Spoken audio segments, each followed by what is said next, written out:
Polavaram is national project approve అయినప్పుడు 11,500 క్యూసెక్లకే approval అయింది. మరి ఇలా 23,000 క్యూసెక్లతో కుడి కాలువ అవుతుంటే దీన్ని ఆపాల్సిన బాధ్యత బీజేపీ ప్రభుత్వానికి లేదా?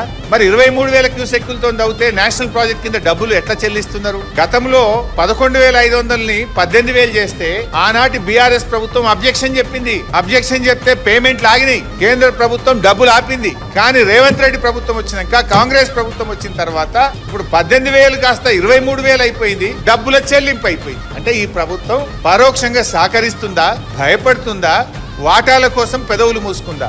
ఏ రకంగా 23,000 క్యూసెక్లు తవ్వుతున్నారు? తవ్విన ఆంధ్రప్రదేశ్ ది తప్పైతే దానికి సహకరించి బిల్లులు చెల్లించిన బీజేపీ ప్రభుత్వాన్ని కూడా తప్పే కదా. అంటే బీజేపీ ఇటు ఆంధ్రప్రదేశ్ ఇద్దరు కలిసి ఎవరు గొంతు నొక్కుతున్నారు?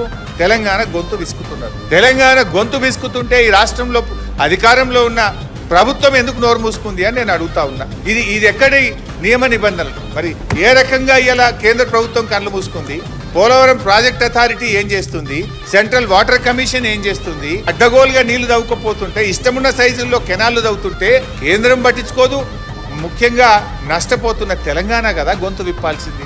అవసరమైతే న్యాయబద్ధంగా పోరాడాలి. నీకు ఒకవేళ కేంద్రం సహకరించకపోతే సుప్రీంకోర్టుకు పో. నువ్వు పోకపోయినా కేసీఆర్ గారు మొన్ననే చెప్పిండ్రు, న్యాయవాదులతో ఆల్రెడీ ఇప్పటికే కేసీఆర్ గారు మాట్లాడుతున్నారు. ఈ రాష్ట్ర ప్రయోజనాల కోసం అవసరమైతే బీఆర్ఎస్ పార్టీ సుప్రీంకోర్టుకు వెళ్ళైనా సరే ఈ రాష్ట్ర హక్కులు మేము కాపాడతాం. కానీ రాష్ట్రంలో ప్రజలు నమ్మి నీకు ఓట్లేస్తే గెలిచి గద్దెనెక్కిన నువ్వు ఎందుకు రాష్ట్ర ప్రయోజనాలు పట్టించుకుంటలేవన్నదే మా ఆవేదన. బాధ్యత మర్చినవు నువ్వు.